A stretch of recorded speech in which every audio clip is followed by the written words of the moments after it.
In the 1970s and 1980s, a sweet, charismatic housewife in Anniston, Alabama, left a path of deceit, destruction, and heartbreak in the style of an Alabama tornado.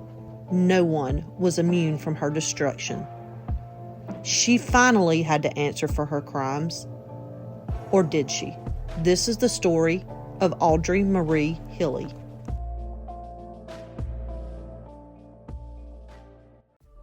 This is True Crime Out Loud.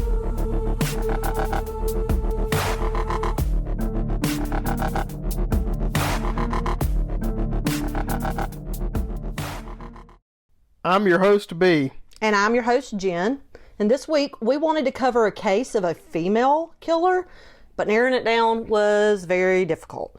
My brain's kind of like a Wikipedia of true crime, and I have a hard time picking just one case, so I went back to a case I remembered from when I was younger that my mom had told me about because she also liked true crime. Probably not to my level, but she did. Anyway, on the front side of this story, it's going to seem like a straightforward case, but it is so not straightforward. There's unexpected twists and turns throughout it, and if you've never heard of this case, your mouth will be hitting the floor by the end of it. So you ready to get into the case? Let's do it. Audrey Marie Frazier. She was called Marie, so from here on I'm going to call her Marie. She was born June 4th, 1933 to Huey and Lucille Frazier in the Blue Mountain area of Anniston, Alabama. In high school, Marie met Frank Hilly, and they were high school sweethearts, but he went off into the Navy. He came back on leave and married Marie. She was 18, and this was in 1951. In 1952, Marie gave birth to their son Michael, and then in 1960 she gave birth to their daughter Carol. Frank and Marie lived in Anniston, Alabama. B, tell us about Anniston. Anniston is the county seat of Calhoun County, Alabama.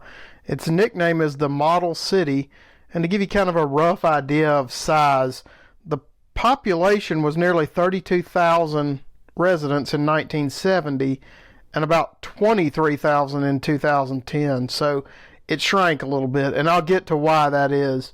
It's about 60 miles from Birmingham and 91 miles from Atlanta. 12 miles north of it is Jacksonville State University.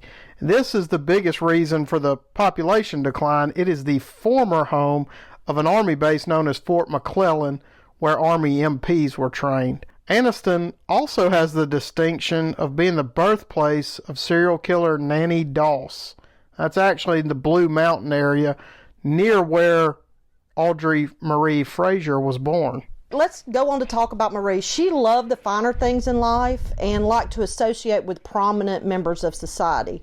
She liked to have nice furniture, expensive clothing, a nice car. And Frank and Marie did have a nice home and a nice car. And by all accounts, she had climbed the social ladder of the small town of Anniston. She was very meticulous in her appearance and of the appearance of her family to other people. Marie was known to like to spend money, and she liked to spend a lot of money. Now, Frank and Marie both worked, and they worked together at a local foundry. Frank was a foreman, Marie was a secretary, and again, they had nice things and they were doing well. But in 1975, the marriage wasn't all that it appeared to other people. Michael, as an adult, said he saw his parents fighting a good bit, and most of it was over money and debts. Well, in 1975, on May 19th, Frank Hilly went to Dr. Jones in Anniston because he had some severe stomach pain and this debilitating-like illness that kept him from working. Now, this was on the 19th. By the 23rd of May, it had gotten so bad that he was admitted to the hospital there in Anniston. 2 days after his admission, he died on May 25th, 1975. And they had a hard time giving a diagnosis, so Dr. Jones requested an autopsy. And the autopsy report came back and said Frank had hepatitis, like it was severe enough for death, swelling of his kidneys and lungs, bilateral pneumonia, and inflammation of the stomach. The autopsy showed the cause of death as hepatitis. After Frank's death, Marie received a life insurance payout, which was $31,140. which in 2021 doesn't seem like a significant amount, but in $1975, that was a good amount. Yeah, that was a considerable amount of money in 1975. So in 1975, Frank had died, Michael was off to college, and it was just Marie and her daughter Carol in the home. Well, in April of 1979, 4 years later, Carol became sick. And she became sick when she was getting ready with her senior prom, just like a stomach virus. And around this time, I couldn't find her exact date of birth, so she was either 18 or 19. Remember, she was born in 1960. But she started getting sicker over the next few months, to the point her hands and feet were numb, severe stomach pain. She was losing weight. She lost most of the deep tendon reflexes, and she had partial paralysis in her lower extremities. That's pretty extreme for an 18 or 19-year-old girl. Yeah, and it was pretty severe, because on August 22nd of 1979, she went to the hospital in Anniston, the same hospital where her dad had been, and she was seen by Dr. Searle, but he could not figure out a diagnosis. Dr. Searle had her transferred a few days later, on August 29th, to Caraway Hospital in Birmingham. And Birmingham, Alabama is known for several different hospitals. While at Caraway Hospital, the doctors brought in psychiatric services because they thought the symptoms she was having might be psychosomatic and mental health related. So we're at August 29th. Let's move forward to September 18th. She is still at Caraway Hospital, and they finally give her a diagnosis. They diagnosed malnutrition, vitamin deficiency, and lead or heavy metal poisoning.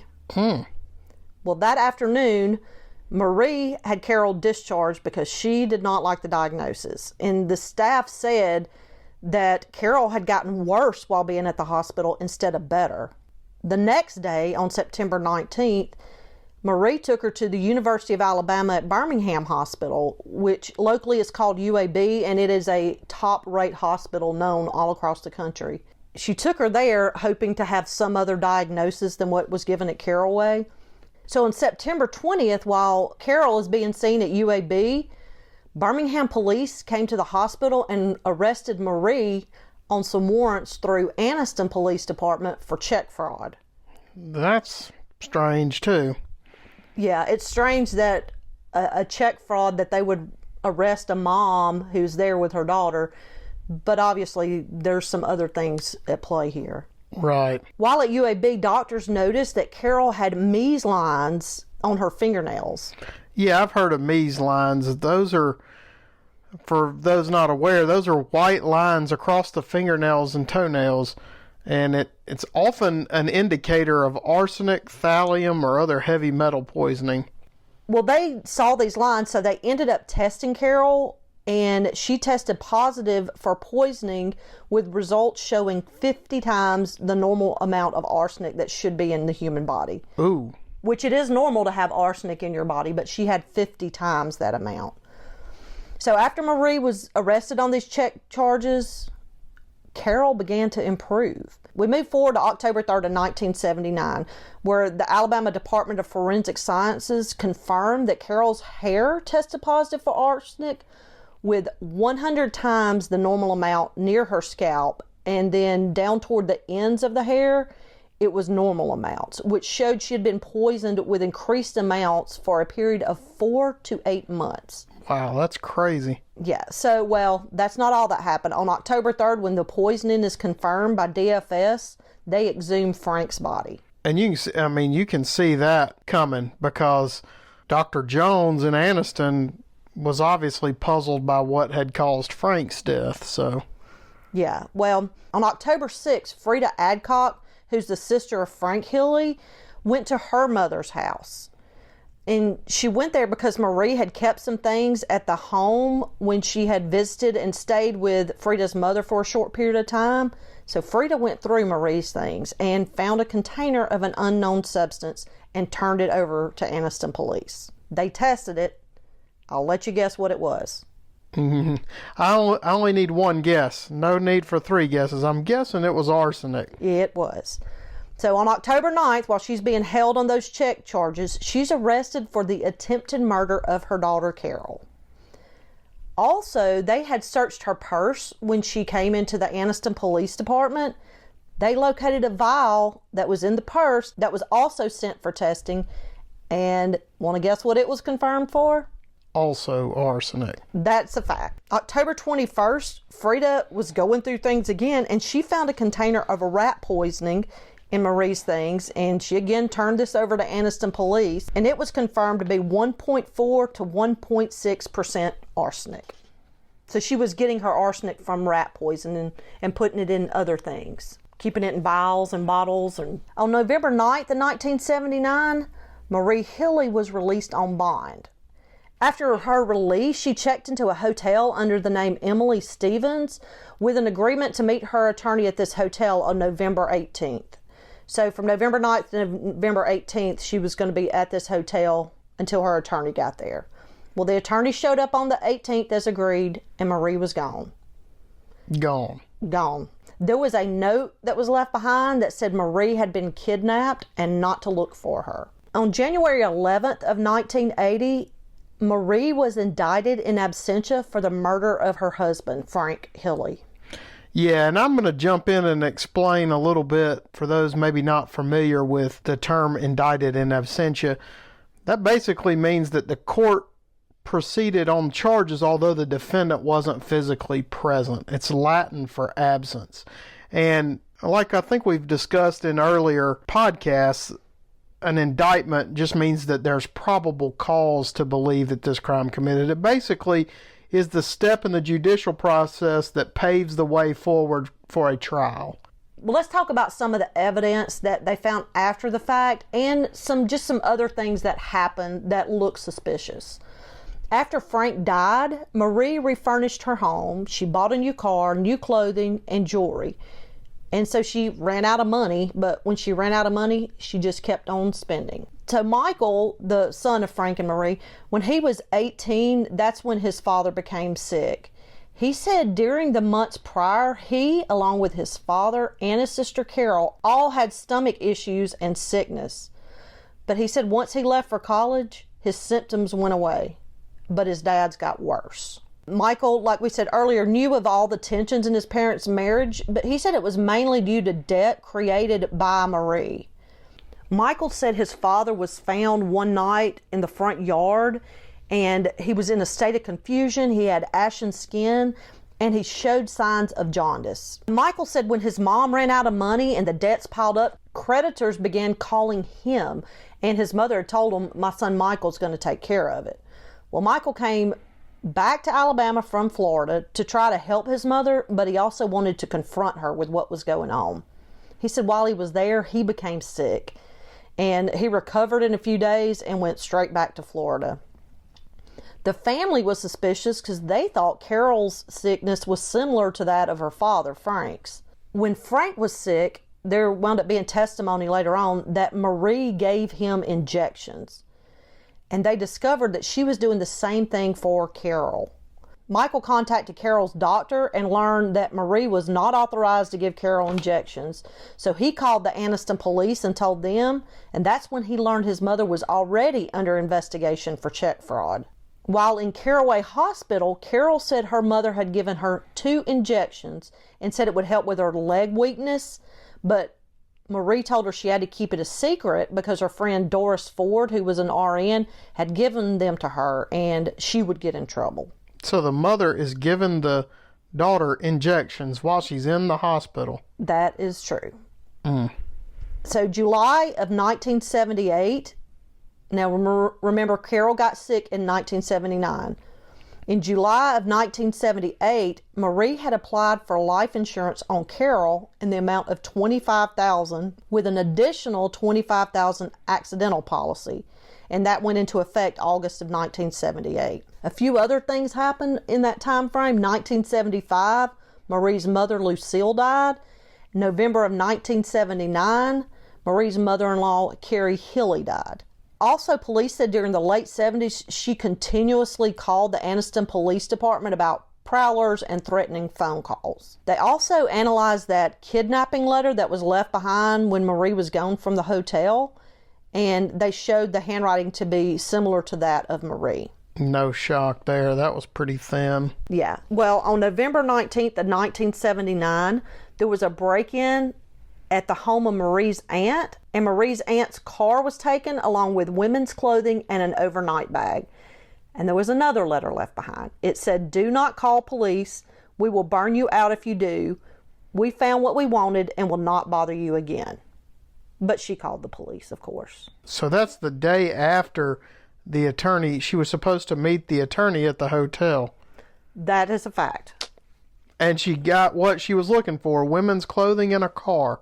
Yeah. So at this point, all assumptions are made that Marie is on the run, which is a good assumption. So let's talk about another lady. This lady is named Lindsay Robbie Hannon, and she went by the name of Robbie. Robbie was a widower from Texas, and she had 2 children, and both of her children had died in a school bus accident. She had moved to Florida in the early 80s, just before she inherited this large estate in Texas. It was kind of in the process.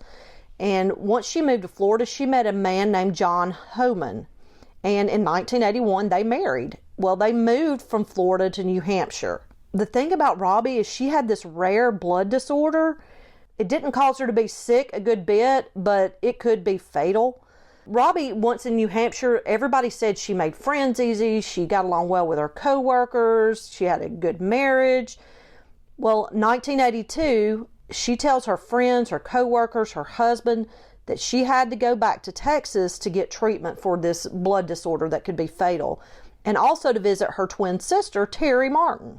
So she goes to Texas, and a few months later, John Homan, who was her husband, received a phone call from the twin sister Terry that Robbie had passed away. John said, "Hey, I'll come to Texas and help with the arrangements." But Terry told him, there's really no need to do that because our family has donated her body to science. Well, Terry and John conversed a few times, and Terry agreed to meet with John and went to New Hampshire, and that was either November 12th or 13th of 1982 after Robbie had died. And John was so surprised. He said she looked so much like his deceased wife, except she was a good bit thinner, and she had this blonde hair, and her makeup was different. Well, Terry ended up moving in with John, and Terry also went to work at the same place where her sister Robbie had worked. The co-workers became very suspicious of Terry, and they contacted the police in Vermont, which is where the job was located. They did this in January of 1983. They said, "Hey, something is going on here. We don't know if she's stolen Robbie's identity or what, or it could be the same person." So the police began to look into the obituary that was published of Robbie and discovered that none of it was true. They bring Terry Martin in for questioning, and she admitted that she was just impersonating Terry Martin, that she was actually Robbie Homan. So wait a minute. So the twin sister never existed. It was Robbie saying she was going to visit her twin sister, and then she assumed the identity of a twin sister that wasn't real. That is the truth. Ugh, that's weird. Yeah, some twisted stuff going on here. But let me get to the big reveal. When they questioned Terry Martin, a.k.a. Robbie Homan, she revealed that she was actually Audrey Marie Hilley, and she was wanted on check fraud charges in Alabama. Now, did she admit this to him, or did they check her fingerprints, or? No, she wound up admitting it to him that same day they questioned her. And they ran a check, and they showed that she was actually wanted for murder and not just check fraud charges. So after 3 years on the run as a fugitive, they finally had Marie Hilley, and she was extradited back to Alabama, where she stood trial for the attempted murder of her daughter and the murder of her husband. I told you, this one is twisted, Yeah, right? that's weird.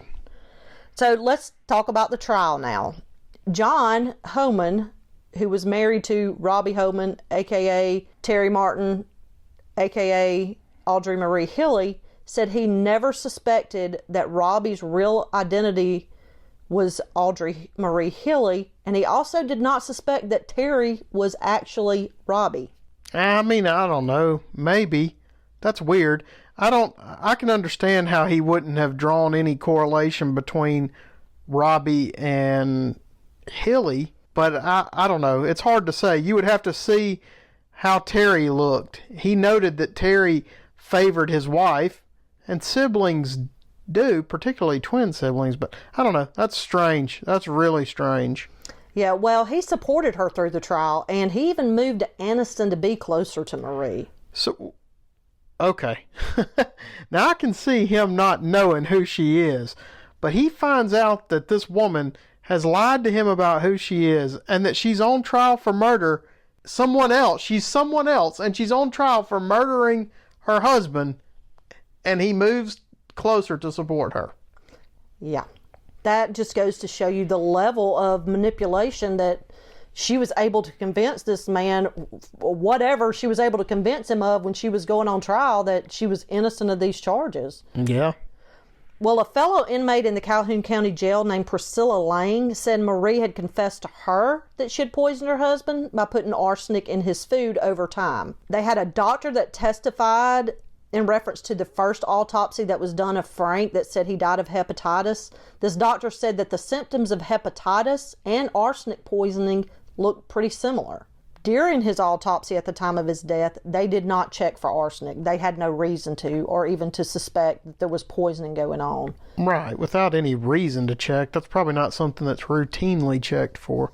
Yeah, and then Carol, the daughter, said, you know, she could never do anything to please her mother, and their relationship was always strained. But she was hurt and surprised that her mother valued $25,000 more than her own life.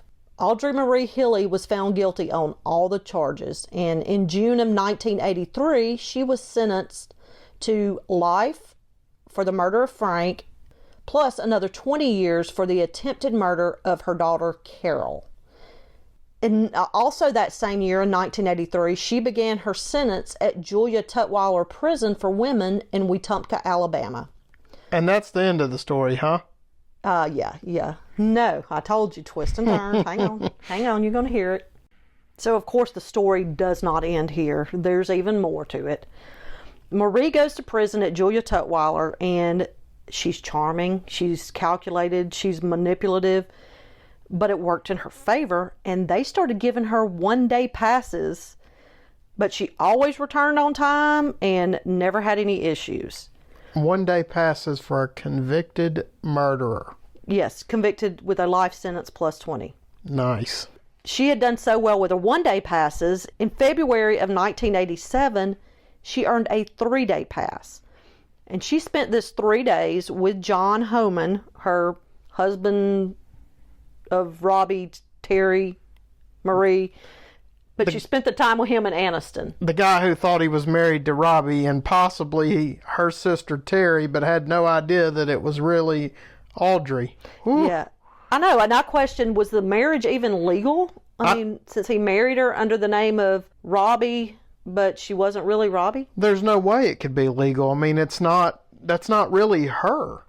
I mean, What? I don't even see how... I don't guess it even matters at this point. Right, I don't know how they even obtained a marriage certificate. Don't you have to show some type of proof of identification? She was manipulative. She could, and we're talking about in the early 80s, so I don't know what she would have had to provide.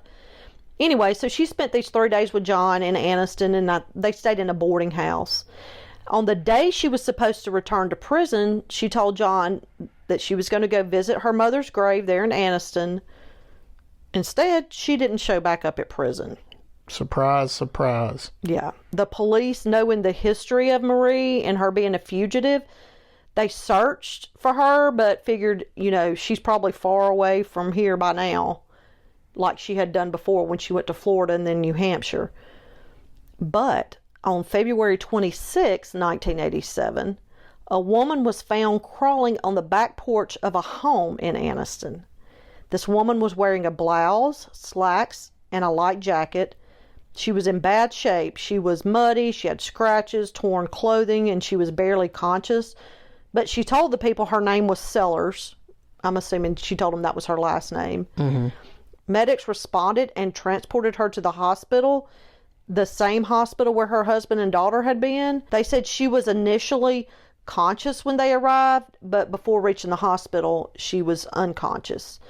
Her body temperature was 81 degrees. She was bruised. She was scraped up. Shortly upon arrival at the hospital, Audrey Marie Hilley died of hypothermia at the age of 53, 4 days after she was supposed to return to prison. And the home where she was found on the back porch was less than a mile from her birth home. The best the police could figure is that she had been trekking through the woods of the Blue Mountain area, but had done it on the worst weekend possible because the temperature was around 30 degrees and they had a good bit of rain. So it was freezing rain. And when I talk, say, Blue Mountain and say a mountainous area, it's probably not like people in states like West Virginia and other mountainous areas would assume. This is the foothills of the Appalachians. It's not Colorado mountains. No, it's not Colorado mountains. It's foothill mountains. A former FBI agent that worked on the case said Marie was a cunning and devious person, and she was suspected of many other poisonings. He said where Marie was, the sickness followed. They were not able to connect her to the deaths of her mother or her mother-in-law. Their deaths were ruled as cancer. Could very well be fact, and that's what we're going to go with.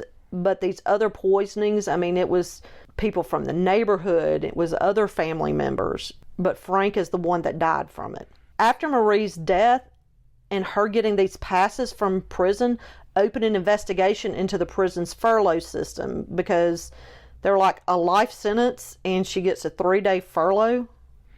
Yeah, that's crazy. They obviously need to look at their furlough system, but I got a lot of questions about this one, because I mean, first I gotta wonder about this John guy. I mean, him being so dedicated to her after he finds out who she really is and what she's eventually convicted of, that part's strange to me. It's certainly strange that they would allow her to leave the prison for 3 days.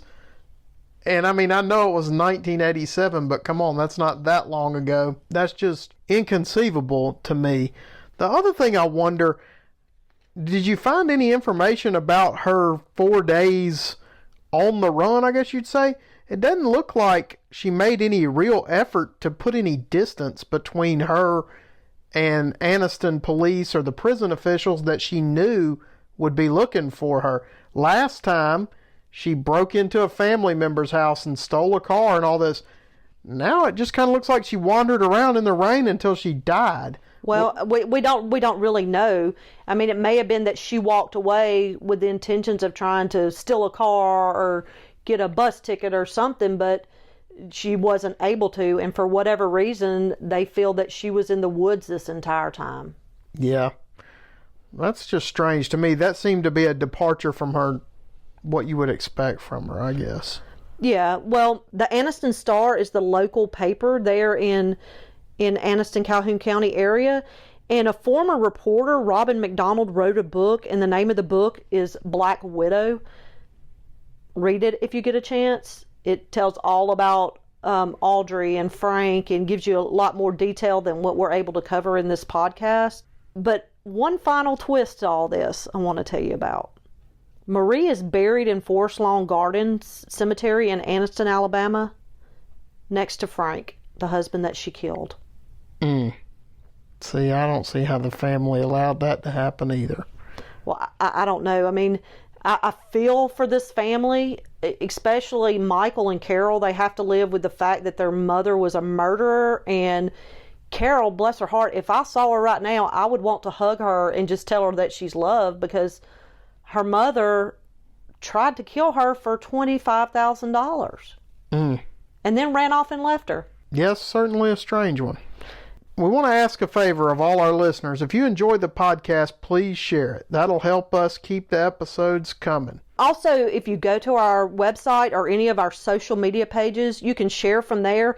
And it's also where we will post the updates and give you a sneak peek into the upcoming episodes.